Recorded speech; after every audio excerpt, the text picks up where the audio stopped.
And for today, personal tip po. Ang aking personal tayo for today. Well, ngayon, September na, no? Ilang buwan na lang, Christmas Day na. So, ang aking personal tayo may kinalaman sa darating na Pasko. Dahil una sa lahat, alam natin na karamihan sa mga nagtatrabaho sa private companies or even sa government, meron silang bonus or 13th month pay, no?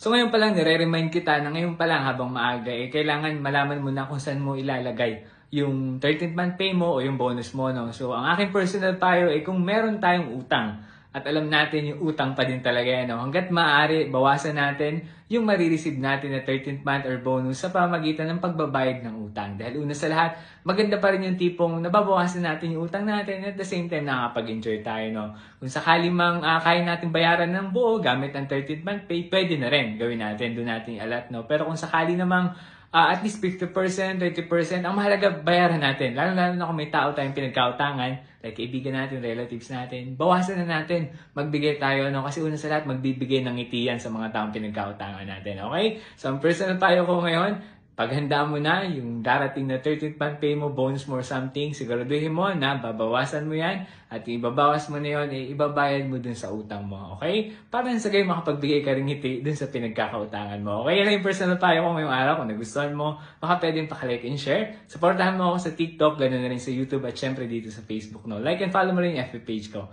and TikTok and YouTube. Yun lang.